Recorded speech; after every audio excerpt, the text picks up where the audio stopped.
Good morning, everybody, and thank you for joining me this morning. My name is Jenny, and I am the account director for Travel Alberta. So we're going to spend a little time this morning going through some of the highlights in Alberta.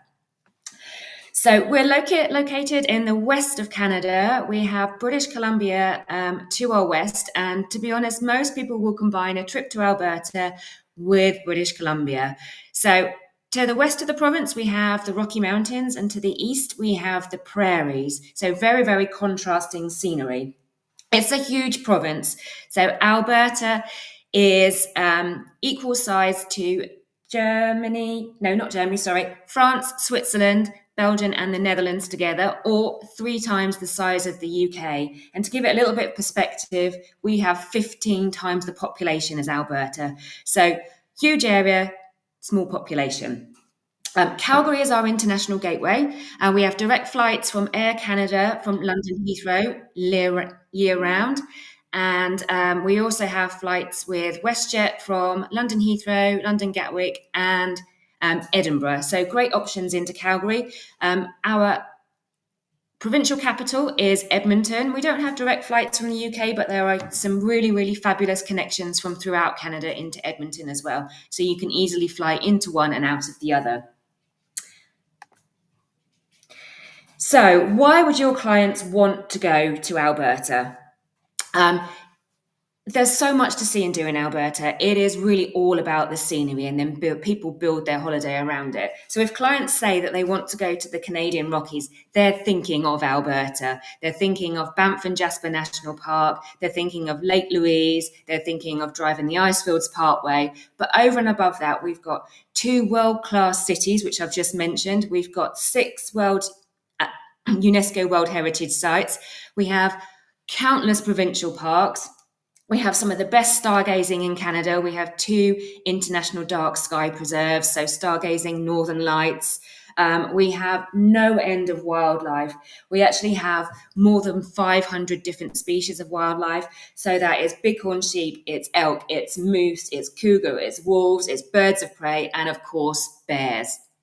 So clients definitely need to keep their eyes peeled for wildlife. One of my best experiences in Alberta is just seeing a grizzly bear, which was about a year old, just at the side of the road, just grazing on food at the side of the road. So amazing.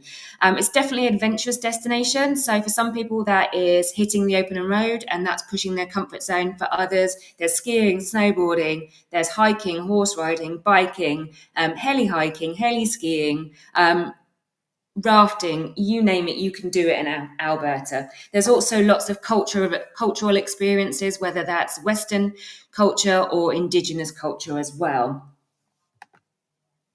So in terms of traveling to Alberta, there are lots of different ways your clients can do it. I think probably the most popular is a fly drive holiday, just picking up a hire car and hitting the open road. Similarly, you can do the same with a motorhome, and there's some great locations to stay in a motorhome.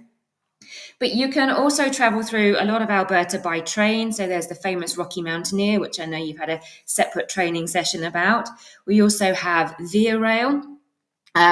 So that is similar to Rocky Mountaineer. It's an overnight train where you actually stay on the train overnight, and that runs between Edmonton or Jasper across British Columbia and into Vancouver. Alberta is definitely a 4-season destination. In the spring, you have beautiful wildflowers, and that's when the bears come out of hibernation. In the summer months, this is obviously when it's going to be at the warmest, and we do get some quite high temperatures. July and August do get busy, so I definitely encourage clients to book in advance if they want to travel in July and August, or encourage them to travel in the shoulder season. Autumn, you have fall colours, so really, really great bright yellow larch trees. This is also when the bears are fattening up, so they're feeding on berries and stuff like that before they go into their hibernation. And then we are a true winter wonderland destination. Whilst it can get quite cold in Alberta, we do have the highest number of sunny days in Canada, so you get some really beautiful blue sky days. We've also got the longest ski season, so it runs from November right through until May, which is fabulous. So hopefully most of you have tuned into the in-depth training with Banff, Lake Louise and Jasper. So you'll have heard a lot about the Rocky Mountains and what there is to see and do in and around that area. So what I'm going to do is I'm going to focus on some of the other areas of Alberta. First up, we're going to start in our main gateway of Calgary. So Calgary is located in southern Alberta, and it really sits dramatically between those Rocky Mountains and the prairies I mentioned earlier. It's got a really vibrant downtown area, but it's also got some really nice eclectic neighborhoods just outside of downtown with great local shopping, local independent coffee shops, bars and restaurants. Really, really great atmosphere in those areas. It's also got a big cultural and art scene and lots of green space because, as you can see from that picture, it sits along the Bow River. So there's lots of great walking opportunities along the Bow River. So some of the top things to do in Calgary are, of course, Calgary Tower. It dominates the downtown skyline. It is nearly 200 meters above the ground level. It's got a little glass floor area. So for those that aren't faint-hearted, they can look right down to the ground below them. It also has some amazing 360-degree views around Calgary in the downtown area, the wider urban area, and then towards those Rockies and prairies as well. So beautiful views from there. Studio Bell is one of my favourites. It is the home of the National Music Centre in Canada. It's got some great exhibits there and really tells the story of music through the years in Canada. So it's got the Rolling Stones' mobile recording studio. It's got one of Elton John's pianos, and then it's got lots of memorabilia and clothing from other famous Canadian artists as well. Telling the history of Alberta and Canada is Heritage Park Historical Village. So this is a real living history experience, tells the story of early Western Canada. It's got nearly 200 different exhibits and displays and buildings there. So really great introduction to Alberta. And then obviously Calgary is best known for Calgary Stampede.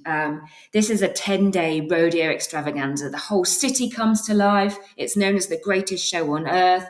And it isn't just about rodeo. So Stampede Park, as it's known, is about a 20-minute walk from downtown Calgary. Very, very easy to get to.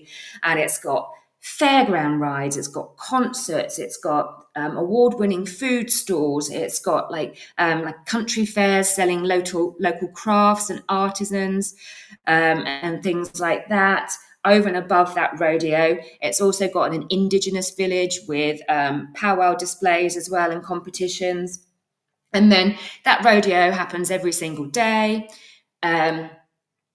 Just sort of around lunchtime, and it is a true extravaganza. It's actually absolutely bonkers and crazy. It's such an experience. But then in the evening, there's a daily evening show, which is concert performances. There's a drone show. There's fireworks as well. So if your clients want to travel around that time, I really do recommend it. And then also opening next year is a new exhibit called the Sam Centre. For those clients that can't travel, maybe in early July every year, it's going to tell the story of the Stampede, so the history and what clients can see and do, and just the real Western culture of Calgary and Alberta as well.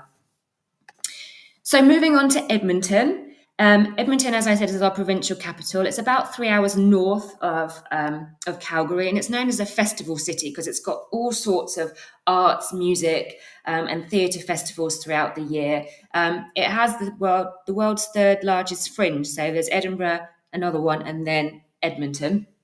And it's also home to North America's largest urban parkland, which is more than 20 times the size of Central Park. So it gives you an idea. Lots of walking, cycling opportunities here, picnicking. You can also go on Segway tours as well. So really, really lovely urban parkland area. So the Royal Albert Museum in Edmonton is the largest museum in Western Canada. This is where you can learn about the province's history from all sorts of different sides. So fur traders, Indigenous, all sorts of really great historical information there. Edmonton is also really Alberta's shopping destination. So Alberta throughout has the lowest sales tax in Canada, just 5%. West Edmonton Mall is one of the largest shopping destinations in North America. It's not just about shopping, but there's ice skating, there's cinema, there's bowling, there's all sorts of different experiences there. And there's also premium outlets right by the airport as well. So this is the place definitely to do your shopping. Moving on, just outside of Edmonton, about a 35-minute drive, is Elk Island National Park. So this is a real kind of like wilderness, lots of tranquility, rolling hills. It really also plays a part in the conservation of bison, so one of my favourite animals in Canada. It has over 3,000 bison throughout, and it really does look after them. In terms of breeding and things like that. Also home to elk and coyote, 250 different species of bird, lots of walking trails, as you would imagine. There's tours and interpretive programs as well. Another attraction just outside of Edmonton is one of our main cultural experiences. So it's an Indigenous experience called Métis Crossing. It's a huge cultural gathering centre. It has a lodge on site. They've also just recently opened sky domes to stay in. So fantastic for viewing the night sky and the northern lights. There's loads and loads of different Indigenous experiences there that you can participate in, like beadwork, storytelling, really, really an immersive experience.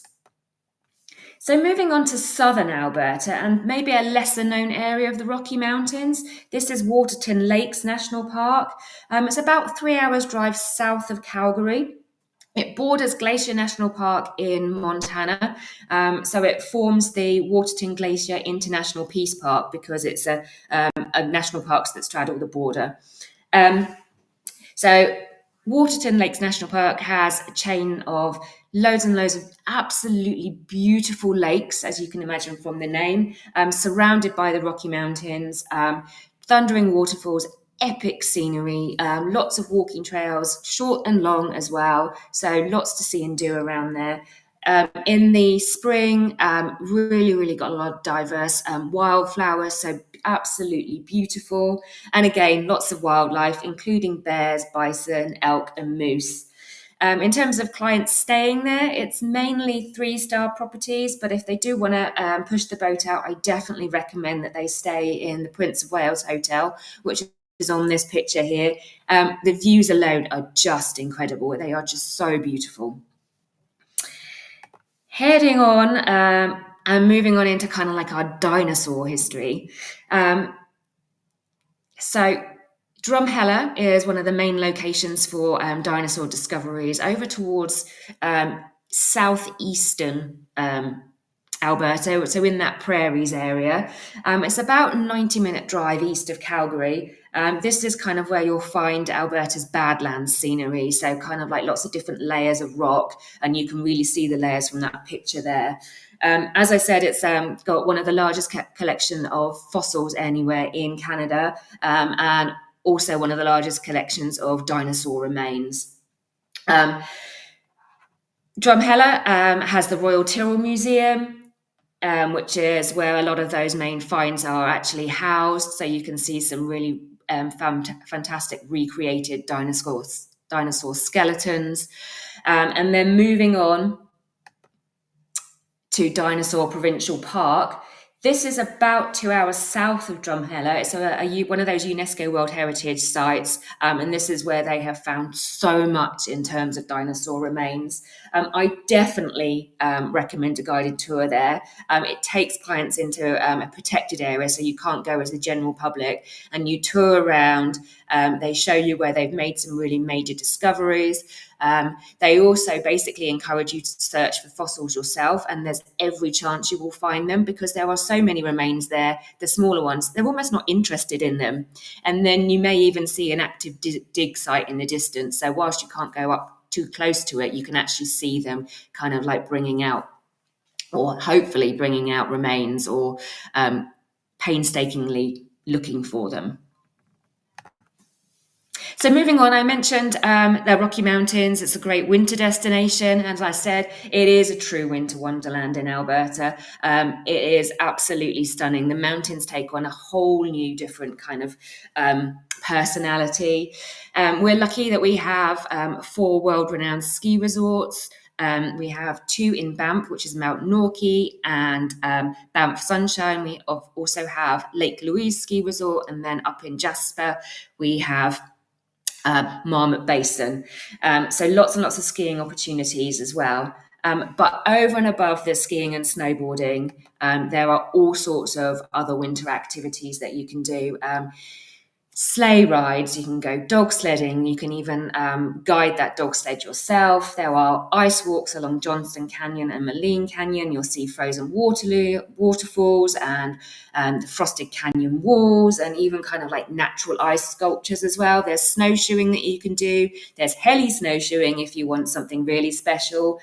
Snow tubing, we have Canada's longest snow tube runs as well. And then, of course, very, very iconic, there is ice skating on Lake Louise. So that's a bit of a summary about Alberta. Obviously, there's lots and lots to see and do for your clients. I am happy to answer any questions that you might have, whether it's live or later on. Please do just let me know. And thank you so much for joining me.